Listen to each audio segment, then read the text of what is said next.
오늘은 작은 예수가 아닌 예수를 닮아가는 나그네라는 제목으로 말씀을 전하도록 하겠습니다. 우리 예수함께교회는 이제 세 번째 주일 예배를 드리고 있는데, 그동안 오후 찬양 예배를 드리며 첫째 주일에는 하나님께서 찾으시는 예배자라는 제목으로 말씀을 전했고, 두 번째 주에는 하나님께서 들으시는 기도자라고 말씀을 전했습니다. 오늘은 세 번째 시간으로서 삶에 대한 말씀이요, 작은 예수가 아닌 예수를 닮아가는 나그네라는 제목입니다. 하나님께서 찾으시는 예배자, 우리는 참으로 많은 은혜를 받았습니다. 우리 인간들은 흔히 복 받기를 원한다라는 이야기를 좋아하고 또 복이라는 단어를 참으로 좋아합니다. 그리고 그리스도인들은 특히나 은혜라는 단어를 좋아하지요. 그런데 중요한 것은 예수함께교회가 시작하는 가운데 늘 말씀드린 것처럼 우리의 정체성의 바른 고백이 어떻게 해야 하며, 또한 이 시대를 바로 바라보는 우리의 시각은 어떠해야 하는지에 대해서 우리가 바른 정체성이 있다면 바르게 볼 수 있을 것이라고 여기며 예수함께교회를 세우고, 또한 하나님의 말씀인 복음을 전파하고 있는 가운데 있습니다. 하나님께서 찾으시는 예배자, 독특하게도 하나님께서는 우리를 찾아오셨습니다. 하나님께서는 우리를 찾아오셨고, 그 가운데 우리를 택하시사 우리를 구원하여 주심으로 말미암아 우리는 그 구원의 기쁨 가운데 살아가고 있습니다.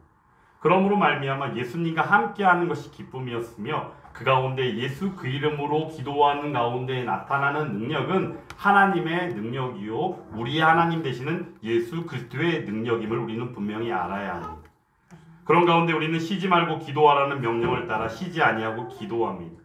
그런데 중요한 것은 이 세태에 또한 우리의 그릇된 이성적인 판단과 사고함 가운데에 우리는 이 기도라는 것을 하나의 도구로 사용하게 되어지는 참으로 씁쓸한 현장들을 많이 보고 있습니다. 왜냐하면 우리의 이중적인 삶의 모습들이 너무나도 난무하고 있기 때문입니다. 그 이유는 저조차도 부끄럽기 짝이 없는 모습들이 있음을 저조차도 고백할 수밖에 없는 것이, 예배를 드리는 현장 가운데 하나님 앞에 예배를 드릴 때는 거룩하다가 세상에 나아가 더불어 살아가는 삶의 모습 가운데는 이미 벌써 우리들의 입술부터의 고백이 달라진 거나 아니면은 구별됨이 아니라 세상의 누구들과 별반 차이가 없을 때가 많다는 사실입니다. 그리고 그 가운데서 우리를 찾기를 그리스도인이라는 독특함을 우리가 드러내기보다는 그 안에서 우리는 스스로가 우리들 스스로를 염려하고 우리들 스스로를 힘들어하면서 하는 생각들이 편리하게 편의적으로 우리들을 스스로 만족시키고 있다는 사실입니다. 그러므로 예수함께 교회가 세워지고 나아가는 길 가운데에는 하나님의 시선, 그러므로 하나님 중심의 사고와 하나님은 어떻게 우리에게 말씀하시고 하나님의 뜻이라면 어떻게 하실까라는 고민을 하며 살아가는 것이 마땅함을 우리는 알아야 한다는 것이죠. 그러한 이야기들을 사실 예배자의 모습 가운데에, 기도자의 모습 가운데에 2주에 걸쳐서 말씀을 전했습니다. 오늘은 이제 삶에 대한 부분입니다. 사실 전통적으로 하나님의 말씀을 전하는 강단에서 하나님의 말씀 속에서 온갖 난무하는 교리들만을 전하다 보니 실제 이 시대 가운데에 교회에서 예배를 드리고 있는 성도들이요 교인들의 모습이 삶이 딴판의 모습을 살게 되었다라고 판단하고 이야기하는 분들이 종 있습니다. 저는 그것을 잘못되고 그릇된 시각으로 하나님의 말씀을 보았기 때문이라고 저는 이야기하고 싶습니다. 왜냐하면 하나님께서는 늘 때마다 우리에게 말씀하여 주시면서 베푸신 은혜 안에서 믿음이요 또한 기도하는 삶 가운데 우리의 마땅한 삶을 하나로 포괄적으로 보면서 살아가도록 하셨다는 사실입니다. 그런데 우리는 요즘 시대에 그것을 분리시켜서 이야기합니다.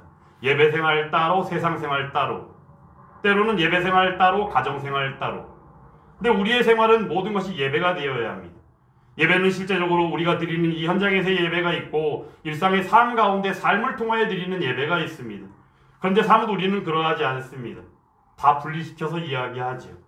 다시 한번 강조하며 말씀드립니다. 그리스도인들에게 있어서 분리란 하나님의 말씀을 토대로 하여 볼 때 분리는 오직 하나님이 미워하시고 하나님이 경멸하시는 오직 한 가지 죄로부터의 분리 외에는 없다는 사실을 우리는 분명히 알아야 합니다.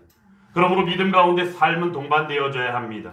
믿음이 있다면 그 삶은 반드시 구별되어야 합니다. 그리고 하나님이 기뻐하시는 예배요, 하나님이 받으시는 기도 가운데 있는 사람이요, 그가 그리스도인이라면 마땅히 그의 삶도 하나님이 기뻐하시는 삶으로 나아가야 한다는 사실입니다. 저는 오늘 이 말씀을 통해서 전하기 전에 작은 예수라는 이 용어에 대해서 여러분들에게 잠시 이야기해 드리고자 합니다.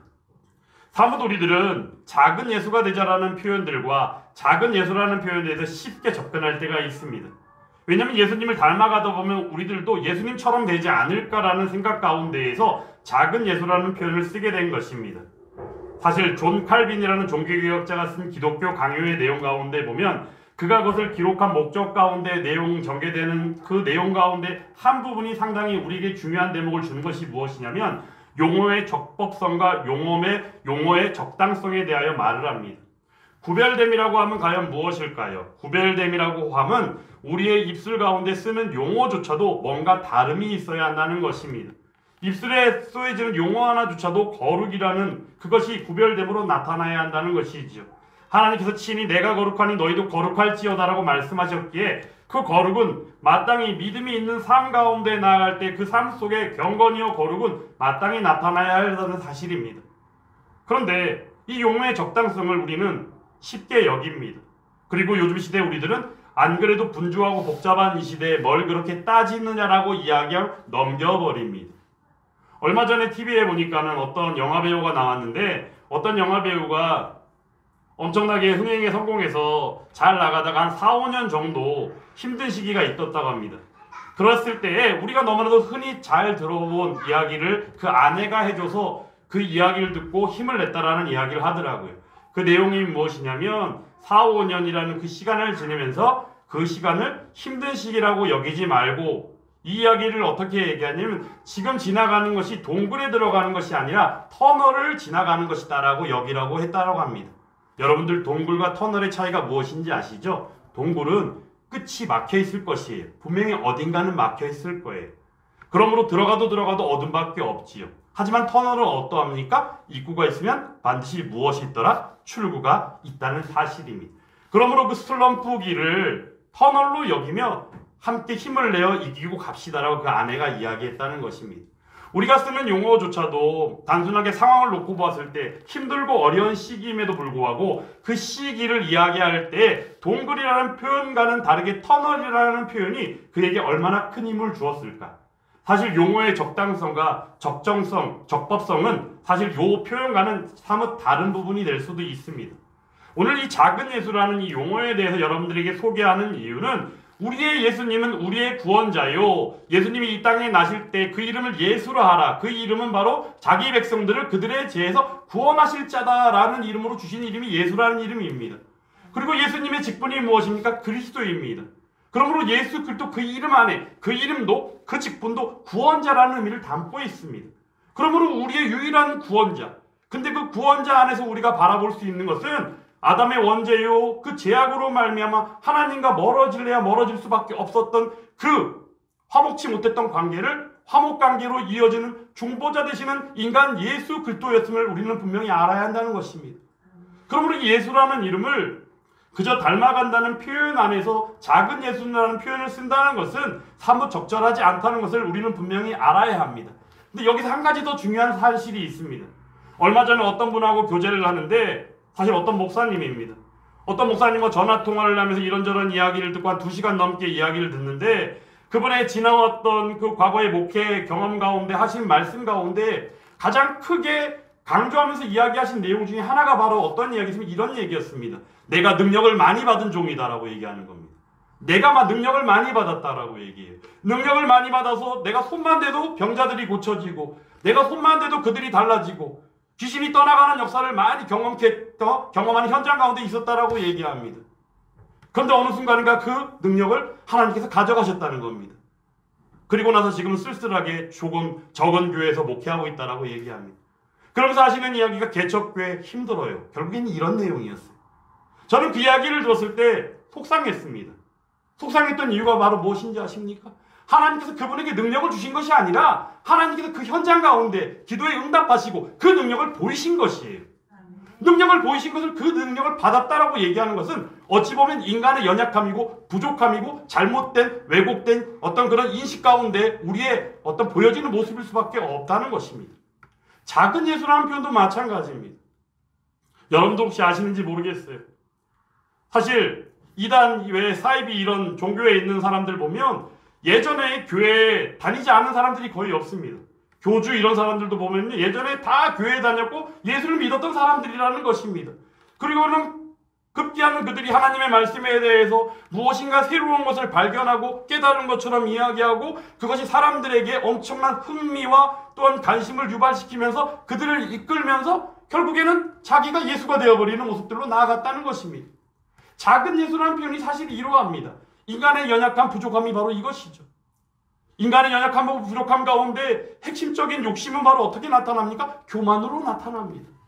하나님께서 미워하시고 가장 경멸하시는 죄, 그 가운데 그리스도인으로 살아가는 우리에게 주신 그 은혜 가운데 하나님께서 우리에게 제일 염려케 하시는 일이 무엇이냐? 우리가 염려하게 하는 일이 무엇이냐? 하나님의 마음을 근심케 하는 일이 무엇이냐? 교만함으로 나아가는 것입니다. 저는 그 가운데 하나가 바로 작은 예수라는 표현이 아닐까 생각합니다. 우리는 절대 작은 예수가 될 수 없습니다. 예수님은 우리에게 오직 한 분이십니다. 그분은 우리의 구원자이시고 그 가운데 우리에게 승천하시며 보혜사 성령님을 보내주시고 때마다 알고 깨닫게 하시며 우리를 살게 하신 성령 하나님이십니다. 이 사실을 우리 분명히 알아야 합니다. 근데 이 작은 예수라는 얘기가 왜 문제가 되느냐? 인간들은 연약하고 부족함 가운데 교만이 찾아오게 되면 내가 예수가 된 것처럼 어떤 목사님이 말씀하신 것처럼 내가 능력을 많이 받았는데요. 무슨 능력을 어디서 받습니까? 하나님이 그 능력을 보이신 겁니다. 표현이 완전히 다른 것입니다. 완전히 다른 것이에요. 우리의 그래서 바른 정체성의 고백이 이래서 필요한 것입니다. 그러므로 우리는 나는 매일 그리스도인입니다라는 고백이 필요하고 그 가운데 그 안에서 우리는 기도할 수밖에 없고 예배를 드릴 수밖에 없고 겸손함으로 나아가 우리의 삶을 고백하며 나아갈 수밖에 없다는 사실입니다. 과거는 중요하지 않습니다. 과거에 내가 이랬든 저랬든 아무 이유가 없습니다. 과거의 그러한 것들은 그 은혜를 기억하고 추억하기에는 충분할지 모르겠지만 지금 현재 우리의 신앙이 문제가 되는 것이고 지금 현재 우리의 신앙 고백이 하나님께서 들으시기 원하시는 고백이라는 사실입니다. 그러므로 이 시간 우리 모두가 기억할 것은 어떤 이에게 이야기한 것처럼 동굴이 아니라 터널이라고 이야기하면서 그 표현의 다름을 통하여 그가 힘을 냈던 것, 그것과는 사뭇 다른 방향이긴 하지만 중요한 것은 용어가 얼마나 중요한가, 용어를 얼마나 적법하게 적당하게 사용해야 하는가를 우리 인간의 연약함과 부족함 그리고 그 교만한 우리의 습성 가운데 반드시 밝히 하나님이 주신 지혜를 통하여 분별할 수 있기를 주의 이름으로 축원합니다. 그러므로 우리는 예수 그리스도만 바라보고 나아갑니다. 그러므로 예수 그리스도가 함께 하심을 믿으며 그 가운데 느끼며 기뻐하며 살아갑니다. 한 주간의 삶도 그러한 삶이 될 수 있기를 주의 이름으로 또한 축원합니다. 오늘 히브리서 11장은 믿음장으로 잘 알려져 있습니다. 믿음의 선진들의 모습이 많이 나타나 있습니다. 믿음의 선진들의 모습 가운데 말씀 가운데는 아벨도 나오죠. 에녹도 나오죠. 노아도 나오죠. 아브라함도 나옵니다. 그런 가운데 오늘 말씀의 본문이 나옵니다. 사라도 있습니다. 중간에. 오늘 본문 가운데 보면 어떻습니까? 믿음을 따라 죽었다라고 얘기합니다. 결국은 바로 뭐예요? 믿음의 산 증인들이라는 것입니다. 그들에게서는 믿음 외에는 없다는 것입니다. 그런데 사문 여기서 좀 독특한 표현이 나오는 게 뭐냐면 믿음을 따라 죽었긴 죽었는데 뭐를 했다고 그래요? 약속을 받지 못했대요. 하나님께서는 영원부터 계획하신 그 약속을 우리에게 주셨습니다. 에덴 동산을 만드시면서도 또 원복음인 창세기 3장 15절 말씀을 주시면서도 그 외에 계속하여서 우리에게 언약하시고 약속을 주셨습니다. 근데 이 말씀 속에는 약속을 받지 못했다라고 그럽니다. 이 약속을 받지 못했다는 의미를 무엇일까? 여러분들 이걸 잘 들으셔야 돼요. 예수님이 이 시기에 아브라함이 섰을 당시에 예수님이 오셨나요? 안 오셨습니다. 우리 하나님 되시는 예수님이 이 땅에 오시지 않았습니다. 단지 원복음을 통하여 여자의 후손을 통하여 뱀의 머리를 상하게 할 일을 보내시겠다라고 했습니다. 그분이 우리의 하나님이신 예수님이십니다. 근데 그 예수님은 구약시대를 지나고 수많은 예표들을 통하여 보이시는 가운데 신약시대에 들어와서 이 땅에 몸을 입고 오셨습니다. 그런데 약속을 받지 못했다는 표현은 무엇일까요? 아브라함이 있던 당시에, 아니 구약에 지금 믿음장에 나와 있는 믿음의 선진들의 모습 가운데 예수님이 이 땅에 오셔서 예수 그리스도의 십자가의 구속의 그 길을 가지는 아직 않으셨다라는 거예요. 단지 원복음을 통하여 그 약속이 무엇인지는 알고 있긴 있는데 그 사실이 실제로는 성취되지 않은 상태라는 사실을 말하고 있다는 것입니다. 그런데 중요한 건 그들이 어떠한 모습이었는가를 우리가 주목할 필요가 있습니다. 그것들을 멀리서 보고 환영하며, 할렐루야, 그것들을 멀리서 보고 환영했대요. 요한복음 8장에는 가보면 이런 말씀들이 나옵니다. 사실 유대인들이 나와서 이런저런 얘기를 할 때 예수님께서 영원히 내 말을 들으면 목마르지 아니한다라고 말합니다. 그때 영원히 죽지 않는다라고 얘기합니다. 그때 예수님께서 뭐라고 말씀하십니까? 예수님께서 말씀하시는데 유대인들이 이야기할 때 우리들의 조상인 아브라함도 선지자조차도 다 죽었는데 네가 하는 말이 도대체 무엇이냐? 영원히 죽지 않는다라고 말하는 거? 말이 안 된다라고 얘기하는 것이죠. 그랬더니 예수님께서 하시는 말씀이 바로 무엇입니까? 너희가 믿는 그 하나님이 바로 내게 영광을 보이시니다 라고 말합니다. 너희가 믿는 그 하나님이 내게 영광을 보이시니다. 결국에는 예수님께서도 친히 오셔서 하신 일들이 바로 무엇이에요? 예수 그리스도와 함께 바른 정체성의 고백처럼 친히 예수님께서도 내가 바로 너희의 하나님이다. 내가 바로 너희의 그리스도 예수다라고 말씀하고 계시는 장면이 거기에도 나타나 있다는 사실입니다. 그런 가운데 그들이 이야기한 아브라함이나 선지자를 가운데 아브라함을 이야기하면서 너희 조상 아브라함도 56절에서 이렇게 얘기합니다. 그 내가 올 때를 기다리고 즐거워하다가 보고 기뻐했다라고 얘기합니다. 무엇입니까? 바로 하나님의 영원하신 구원의 계획, 메시아 예수 그리스도를 그들이 기다리고 그 가운데 하나님의 그 뜻하심을 알았다는 것입니다. 그들의 삶의 모습도 당연히 메시아 예수를 기다리며 그 가운데 하나님의 뜻을 온전히 그대로 행하며 나가는 삶이 그들의 삶이었을 것이다 라는 사실입니다. 오늘 말씀 가운데 나와 있는 것처럼 그것들을 멀리서 보고 환영하는 모습 가운데 이 아브라함의 앞에 나와 있는 많은 믿음의 산 증인들, 선진들의 모습도 당연히 그랬을 것을 우리는 분명히 알아야 합니다. 우리가 여기서 한 가지 고민이 생기죠.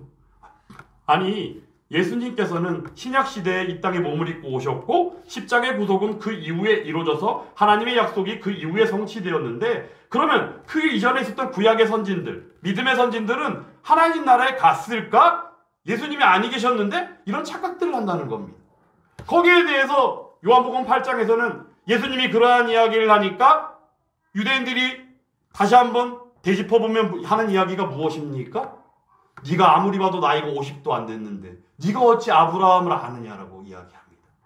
그때 예수님이 말씀하십니다. 아브라함이 나기 전에 나도 있었다라고 말씀하십니다. 왜 그럽니까? 그분이 우리의 하나님이시기 때문에. 우리 하나님 예수 그리스도 그분은 우리 하나님이십니다. 그리고 그분은 우리의 그리스도이십니다. 그리고 그분은 우리의 구원자이십니다. 그런 가운데 우리에게 기쁨을 주시고 예배하며 기도하는 가운데 그분의 능력을 맛보며 살아가고 있다는 사실입니다. 오늘 믿음의 선진들의 모습 가운데 그들을 지칭하는 용어가 독특한 게 나오는데 땅에서의 삶을 외국인과 나그네의 삶으로 이야기하고 있습니다. 여러분들은 어떠합니까? 여기서 외국인 하면 보통 우리는 뭘 떠올립니까? 한국 땅에서 영어나 우리가 알아듣지 못하는 말을 쓰는 그분들을 외국인이라 생각하죠? 아니면은 용모나 피부 색깔이 좀 다른 분들을 생각할 때 우리는 외국인이라 생각하죠? 나그네는 어떠합니까? 요즘에 캠핑족들이 참으로 많은데 캠핑카를 몰고 캠핑하는 모습들을 보면 그들은 어떻게 보면 소위 그 동네에 있는 주민들이 볼 때 그들은 나그네입니까? 이런 측면의 이야기를 하는 것이 아닙니다. 바로 외국인과 나그네의 의미는 무엇이냐? 이 땅에서 살아가는 가운데 우리가 만족을 느낄 것은 아무것도 없다는 사실을 그들은 알았기 때문에 하나님만을 의지하며 나아가고 그들이 사모하는 것은 오직 한 가지밖에 없었으니 그들이 온 곳, 그들이 가야 할 곳, 바로 본향을 사모하는 모습을 외국인과 나그네로 표현했다는 것입니다. 예수님조차도 이 땅에 오심으로 말미암아 공생의 삶을 사실 때에 어떠했습니까? 때로는 하나님 되심으로 하나님임을 그분이 선포하시고 알리셨지만 때로는 숨으시고 때로는 시장기를 느끼시고 때로는 피곤하심을 느끼면서 인간의 연약함을 보이시기도 했습니다. 심지어는 겟세마네 기도하시는 가운데 어떠하셨습니까? 실제로 구속의 현장에 나아갈 때 그 잔을 하나님의 뜻이거든 옮겨달라고 그런 기도를 하지도 않았습니까? 실제적으로 예수님의 인간적인 어떤 연약함이 드러나 있습니다. 근데 수많은 신학자들은 거기에 대해 인간의 연약함에만 집중해서 이야기를 하는데 하나님께서 말씀으로 기록한 가운데 예수님의 연약함을 보이심은 실제로 인간의 죄를 담당하시기 오신 바로 인간 예수에 대하여 말씀하고 계신다는 사실을 우리는 알아야 한다는 것입니다. 여기서 중요한 사실은 무엇입니까? 바로 예수를 닮아가는 그가 있는데 바로 그들이 구약의 선진들이었다는 것입니다. 그들은 그러면 하나님 나라에 가 있을까요? 안 가 있을까요? 당연히 하나님 나라에 하나님 품에 안기셨습니다. 왜냐하면 하나님의 약속이 있었고 예수님이 이 땅에 오시지는 않았고 성취하지는 않았지만 우리의 하나님은 아브라함이 나기도 전에 계셨던 삼위일체 하나님이신 바로 그 하나님이라는 사실입니다. 그러므로 우리 하나님을 믿는 믿음의 사람들의 모습 가운데는 예배의 모습 가운데 기도하는 모습이 있지만 그 가운데는 외국인과 나그네로서 본향을 사모하는 가운데 이 땅에서 예수 그리스도의 겸손을 닮아가고 그 온유를 닮아가는 가운데 그 삶을 살아가는 것이 마땅하다는 것을 우리는 분명히 알아야 합니다. 그 사실을 우리는 작은 예수라는 표현을 써서는 안 됩니다. 아주 좋은 표현이 있죠. 예수를 닮아가는 것. 한번 따라 하시겠습니다. 예수 그리스도를 닮아가는 것. 예수 그리스도를 닮아가는 것. 바로 그가 여러분들이 되시기를 주의 이름으로 축원합니다. 바로 그가 제가 될 수 있기를 기도해 주시기 바랍니다.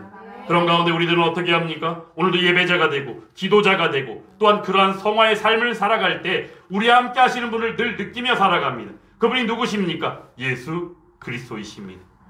그러므로 오늘도 한 주간의 삶도 이 땅에서 허락되어져 있는 이 땅에서 삶이 외국인과 나그네요 본향을 사모하는 삶. 오늘 14절 말씀에는 그들이 이같이 말하는 그 이유는 뭐라고요? 자기들이 본향 찾는 자들이다. 그러므로 우리들도 고백할 수 있어야 합니다. 본향 찾는 자가 바로 누구예요? 믿음의 선진들이었고 바로 그가 나다 라고 얘기해야 된다는 사실이에요. 그 사실이 하나님의 약속 가운데 있습니다. 너희를 기업이 되게 하시겠다. 너희를 하나님의 상속자가 되게 하시겠다. 수많은 말씀들을 통하여 보여주셨죠. 궁극적 로마서 8장 말씀 가운데는 어떻게 말씀하십니까? 택하신 자들을 바로 어떻게? 아들의 형상을 본받게 하기 위하여. 이런 말씀을 주십니다. 아들의 형상, 그 아들이 누굽니까? 예수님이에요. 예수 그리스도의 형상을 본받게 하기 위하여. 그럼 우리는 닮아가야 돼요. 예수와 함께 계속한 성도들, 그리고 이 봉담 이지구에 있는 우리 수많은 영혼들은 작은 예수가 되는 것이 아니라 예배자가 되고 기도자가 되며 그 가운데 예수 그리스도를 닮아가는 성화의 삶을 살아감을 통하여 하나님 기뻐하시는 가운데 함께하는 성도들이 될 수 있기를 주의 이름으로 간절히 축원합니다. 그러므로 한 주간의 삶은 주 안에 있습니다. 예수 그리스도와 함께 하십니다. 기쁨이 됩니다. 그리고 예배자가 되고 기도자가 되는 건 마땅한 일입니다. 그리고 궁극적으로는 분리되어지는 것이 아니라 우리에게 있어서 유일한 분리는 오직 하나님이 미워하시고 경멸하시는 죄로부터의 분리 외에는 생각할 것이 없으며 그것조차도 우리는 어떻게 합니까? 성령 하나님께 구하는 것밖에 없습니다. 기도할 때도 우리의 죄를 온전히 낱낱이 내어놓고 회개하는 가운데 주 앞에 기도할 때에 아버지 하나님께서 우리의 기도에 응답하여 줄 줄 믿습니다. 어떻게 해요? 하나님의 뜻 가운데. 하나님의 뜻 가운데. 그래서 예수 함께 교회는 오직 하나님이 중심이 되시고 오직 우리 하나님 대신 예수 그리스도가 중심이 되시고 그래서 그분이 함께 하심이 기쁨이 되며 그 기쁨을 통하여 한 주간의 삶을 살아내며 능력과 그 능력을 통하여 나아갈 때 어떻게 해요? 여러분 아까 전에 전도 물티슈 잠깐 돌렸잖아요. 참 전도 물티슈 돌리는 거 결코 어려운 일 아니에요. 부담 안 가지셔도 돼요. 그 이유는 무엇인지 아십니까? 전도할 때 다음에 한 번 또 시간 될 때 전도에 대해서 한 번 또 말씀을 전할 텐데요. 전도는요 우리가 하는 게 아닙니다. 우리는 단지 수고할 뿐이요 그 열매를 맺게 하시는 이는 우리의 하나님이시다.